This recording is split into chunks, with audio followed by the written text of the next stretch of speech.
Luego de la jornada con más goles del torneo, luego de que se empató ya un récord histórico a falta de 5 jornadas, luego de partidos donde tuvimos hasta 9 goles, podemos ser muy claros y podemos asegurar que la Liga de Expansión se ha vuelto loca, y de eso hablaremos en este nuevo video.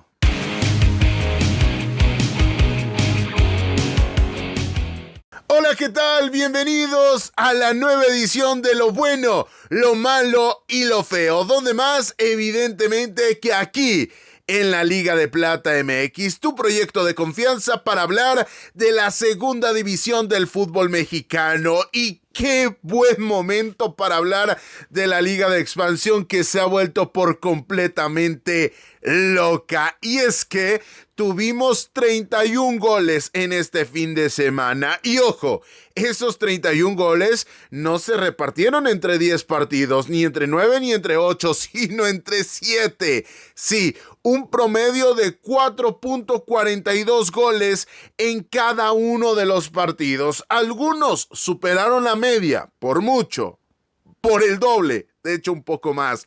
Otros se quedaron con una sola anotación, pero tuvimos otra vez, por segunda semana consecutiva, una grandísima fecha dentro de la categoría de plata del fútbol mexicano, que vamos a analizar entre lo mejor, lo peor, lo más interesante, lo más trascendente, lo más importante de la segunda categoría del fútbol mexicano. Y sin más tiempo para perder, vámonos rápidamente con lo bueno del fin de semana. Y aquí, ojo, teníamos muchas opciones. La victoria en la frontera del líder, la Jaiba Brava, que termina derrotando, a pesar de que le habían empatado el marcador, a un conjunto de Cirilo Saucedo, al cual esta semana no podemos criticar, porque lo que hizo, lo que consiguió, por más que terminó siendo 0 puntos, es lo que le podemos exigir a una de las peores plantillas, al menos al momento y en este punto de la evolución de los jugadores con los cuales cuenta Dorados de Sinaloa. Destacado lo de la Jaiba, sí, mucho. Pero tenemos que voltear a ver hacia el otro equipo de Tamaulipas. Y ojo, no vamos a hablar bien de los Correcaminos, sino vamos a hablar bien y mucho del equipo al cual enfrentó el cuadro de Jorge Urbina. Y estoy hablando de los Venados de Yucatán, que derrotaron 3-6 a domicilio al equipo de Correcaminos, que ojo, venía de arrebatarle puntos al Tapatío la jornada anterior, pero en este caso no fue capaz de replicar esas buenas sensaciones que dejó al menos en el tramo final del partido en el Estadio Jalisco, y terminó cayendo, insisto, por un marcador tremendamente abultado por diferencia de 3 goles y habiendo permitido 6 anotaciones ante el conjunto de Nacho Castro, que ya lo habíamos dicho en este espacio y lo habíamos dicho tanto en el podcast de la Liga de Plata MX, el cual les recomiendo y está en todas las plataformas, como también a lo largo del análisis de cada una de las fechas. Que llegara Nacho Castro era una gran noticia para la espectacularidad del juego del conjunto de Venados, que no asegura títulos, hasta el momento no los ha conseguido, no, que de manera evidente no va a poder sostener este nivel goleador conforme vaya avanzando el torneo y vaya avanzando su aventura en la península, no, pero sigue siendo una garantía de espectáculo tener al hispano dentro de esta categoría, porque es puerta grande o enfermería, lo hemos repetido 1000 veces, pero es que de nueva cuenta en un partido donde hay 9 goles, su equipo termina quedándose con los puntos y queda con el puño en alto, con la mano arriba al haber conseguido la victoria. Y aquí hay que ponderar la valentía, hay que ponderar el estilo y hay que ponderar que al menos en las últimas 2 fechas ha sido efectivo, porque ha conseguido 6 puntos que ya lo tienen a las puertas de los puestos de liguilla. Aquí hay que tener atención en algo. Venados había comenzado el torneo con 3 derrotas de manera consecutiva. Estamos en la jornada 9, o se ha jugado la jornada 9, y pese a ese mal arranque de la mano de Rigoberto Esparza y a las dudas que se podía generar a raíz de la llegada de Nacho Castro, el conjunto de Venados se ha metido en una pelea con equipos como Tapatío, como Atlético Morelia, inclusive con equipos como Tlaxcala o La Paz, por esos boletos finales a la postemporada, a la liguilla de la Liga de Expansión. Y además, ojo, que no va a ser la última ocasión de la cual hablemos del conjunto de Venados en este video, porque más adelante vamos a hablar de alguien que desde lo individual también lo está haciendo muy bien en el conjunto de Nacho Castro. Así que por haber conseguido la victoria fuera de casa, ser la mejor ofensiva, también es la peor defensiva, pero bueno, siendo la mejor ofensiva con 24 goles, regalarnos espectáculos semana sí, semana también, y además hoy compaginar esa cuestión con la efectividad de la victoria, sin lugar a dudas, muy destacado Cancún, muy destacado el Atlante, muy destacado la Jaiba Brava, pero lo mejor de esta semana número 9 de la Liga de Expansión tiene que ser el conjunto de Nacho Castro. Y de lo bueno nos vamos a hablar de lo malo, y para hablar de lo malo tenemos que viajar de nueva cuenta hacia el Morelos, y en este caso para hablar del Atlético Morelia, que cayó este fin de semana ante Atlante por diferencia de 2 anotaciones, un golazo por ejemplo, y por cierto de Benedit Bello, el ex del CDM de la Liga Premier, a la cual ya le dedicamos un video y le recomendamos que se pasen por el mismo para que entiendan de qué va la categoría de bronce del fútbol mexicano. Pero más allá de eso, decir y señalar la importancia que tiene la victoria de Atlante, que llega a 4 triunfos de manera consecutiva. Pero no quiero centrarme en el conjunto de Miguel de Jesús Fuentes. Al contrario, quiero dedicar este punto a hablar de un Morelia que, si estaban puestos de liguilla, era no por lo que había hecho en la carretera, sino por lo que había hecho en el Morelos, y ha perdido ese invicto, ha perdido esa racha perfecta y ha terminado cayendo sin hacer gol ante el equipo de Atlante. Quizá podrá llegar a ser justificante el que se haya quedado con un futbolista menos el equipo de Gilberto Adame desde muy temprano, con esa expulsión a Santiago Sandoval. Mejor dicho, a Luis Sandoval. Santiago Sandoval juega en Chivas. Perdonen por el error, pero se queda con un jugador menos por la expulsión de Luis Sandoval. Y esto acarrea una desventaja. Pero, insisto, si Morelia había mantenido su lugar preponderante en los puestos de liguilla, había sido en base a lo que había hecho de buena manera en casa.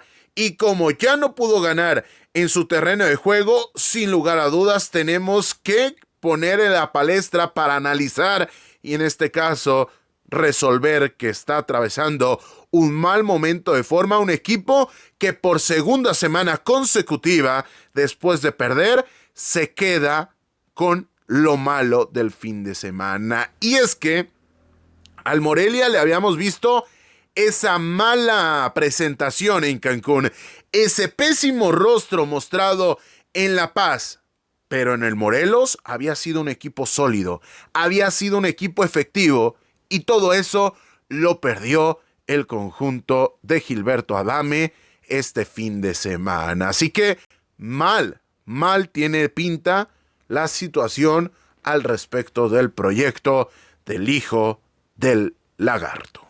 Y después de hablar de lo bueno, de lo malo, nos vamos a hablar de lo feo, señoras y señores. Y es que lo feo es que el campeón de campeones, uno de los mejores equipos de esta división, uno de los proyectos más sólidos, ya suma 4 partidos sin poder ganar. ¿Y quieren saber qué es más preocupante? esos 4 partidos se distribuyen en un empate y 3 derrotas. Y además, sí, estamos a 29 de septiembre, la última vez que el conjunto de Arturo Ortega, quien se queda con lo feo del fin de semana, es decir, el Tapatío venció, fue hace un mes exactamente. Es decir, este equipo no gana desde finales del mes de agosto. Así que, sin lugar a dudas, el hecho de haber perdido este fin de semana, quizá por la mínima, y en la casa del sublíder, que no solamente no ha permitido gol en el Andrés Quintana Roo, sino que además está invicto y que de hecho el equipo de Miguel Bravo Prado mantiene la particularidad de que en el 11 contra 11 todavía no ha enfrentado un equipo capaz de hacerle gol.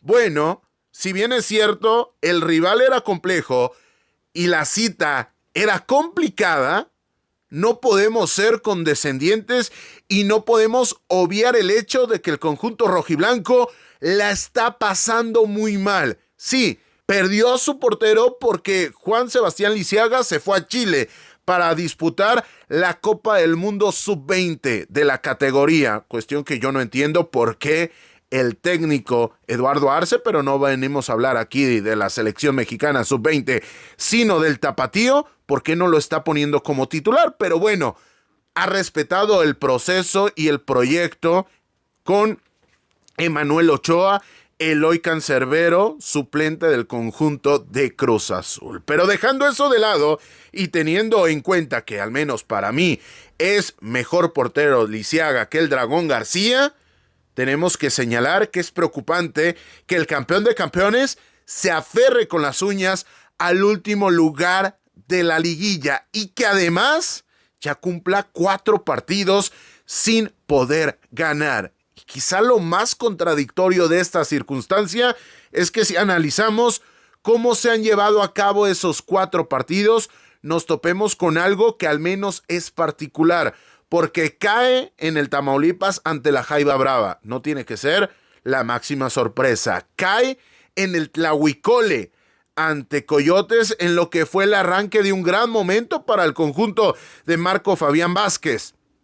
Termina empatando ante Correcaminos en casa y teniendo la victoria por 2 goles de diferencia ya en el tramo final llegando al añadido y termina cayendo ante Cancún. Es decir, de este mal tramo para el conjunto de Ortega, quizá lo más reprochable viene en el partido en donde consiguió la máxima cosecha hasta el momento, es decir, el empate, y esa contradicción tiene que venir a ser algo más, un punto más negativo en el momento de forma del conjunto del Tapatío, que se queda una vez más con lo malo, con lo feo de la jornada en la Liga de Expansión. Y es que estar en lo malo o en lo feo es preocupante para Tapatío. Y en este caso, el equipo de Ortega se queda con lo feo. Nos vamos ahora a hablar de la figura. Y si bien es cierto, lo de Christopher Andrade en el arco de Cancún sigue siendo sublime, sigue siendo superlativo, porque en el Andrés Quintana Roo, lo dicho, todavía no ha habido un equipo que le haga gol. Si bien es cierto, lo de Jesús López es muy destacado con Mineros, porque consigue un doblete en la presentación de Luis Muñoz en el banquillo del Carlos Vega Villalba, tras la salida de Mario García, que por cierto se quedó sin trabajo desde el pasado lunes. Yo no sé por qué se esperan a la realización y la publicación de lo bueno, lo malo y lo feo para anunciar este tipo de cuestiones. Es la segunda vez que nos pasa en este torneo, pero bueno, tenemos que hablar de la figura absoluta de esta temporada hasta el momento, que para llegar a él tenemos que volvernos a referir a los Venados de Yucatán de Nacho Castro, y es que es ahí donde juega el México-colombiano Juan José Calero. Tercer hat-trick en lo que va de la campaña.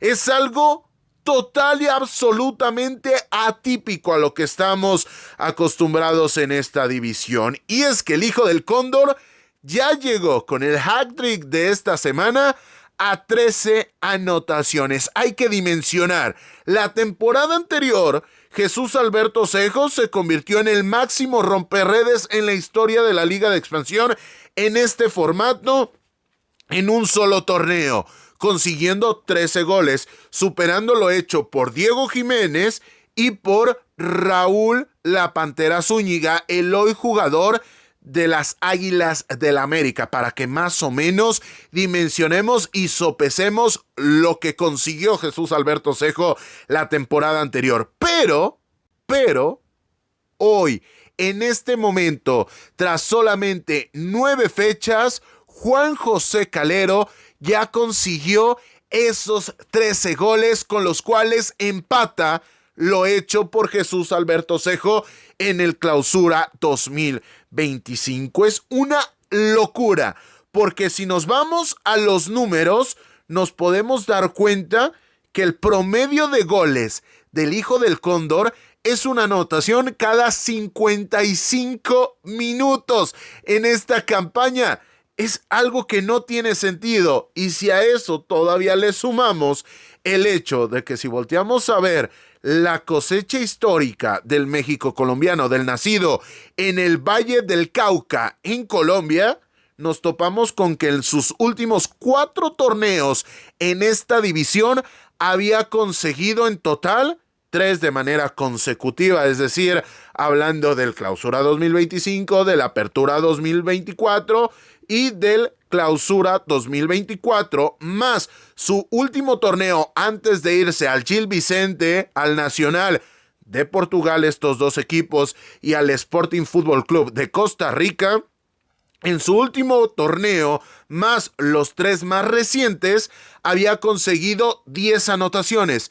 Bueno, en 9 fechas, en este torneo, ha conseguido ya 13 goles, una absoluta locura.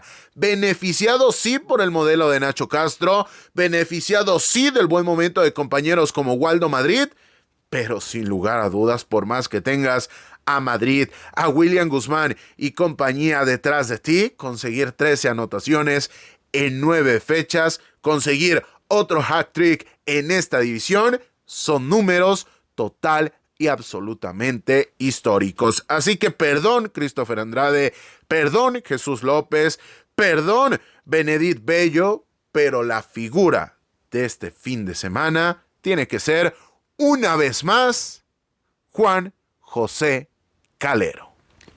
Y por último, para cerrar esta edición de lo bueno, lo malo y lo feo del fin de semana, tenemos que repasar todos los resultados de esta fecha número 9, donde, por cierto, el campeón Leones Negros descansó. Todo arrancó con ese 3-6 entre Correcaminos y el conjunto de Venados de Yucatán. Al mismo tiempo, en lo dicho, la presentación de Luis Muñoz en el banquillo del Carlos Vega Villalba, el conjunto de Mineros y Tepatitlán, que suma 4 partidos sin ganar, terminaron igualando a 3 anotaciones. Para el sábado, el Atlante venció 0-2 al Morelia. El conjunto de Cancún terminó venciendo 1-0 al conjunto de Tapatío. Perdone usted, el cambio de temperaturas nos hace mucho daño. Y Dorados terminó venciendo a la Jaiba, mejor dicho, terminó cayendo 2-3 ante la Jaiba Brava. Compitió Cirilo Saucedo y los suyos, sí, pero aún así terminó cayendo. E insisto, no le puedo pedir más a un equipo que, si deja de ser gris, para mí ya es digno de destacar el trabajo del entrenador del cuadro de Sinaloa avecindado en Tijuana. El domingo, Coyotes dejó ir una ventaja de 2 anotaciones en el añadido y terminó repartiendo puntos ante Atlético La Paz. Curiosamente, estos 2 equipos ya suman cada uno 5 jornadas sin caer, así que están en puestos de liguilla. Y por último, Alebrijes terminó cayendo después de haber ganado la semana anterior. Bueno, regresó al hito y terminó cayendo 0-2 ante Irapuato, que ojo, ya tiene la misma cosecha de victorias fuera del Sergio León Chávez que en suelo de Irapuato, es decir, ya es la misma efectividad para el conjunto de Daniel El Borita Alcántara. Así que, señoras y señores, así se vivió esta jornada de locura en la categoría de plata del fútbol mexicano. Ya lo saben, los micrófonos están abiertos en la cajita de comentarios. Me pueden decir si ustedes le hubieran dado lo destacado al líder Jaiba Brava, si lo de Cancún en el Andrés Quintana Roo merecía mayor mención, o si somos justos y Tapatío y su pésima forma se merecían lo feo del fin de semana. Por cierto, disfruten de todo el contenido de este proyecto. En plataformas digitales pueden escuchar un análisis mucho más extendido de esta jornada número 9, escuchar la previa de la 10 y pasarse para disfrutar de todo el contenido que también en redes sociales generamos semana a semana, diariamente para usted. Yo soy Carlos Alberto Valdés, que te agradece el favor de tu atención y que te recuerda que no olvides disfrutar del balón, porque aquí en la Liga de Plata MX hablamos de un fútbol de segunda con un enfoque de primera. Nos escuchamos en la próxima.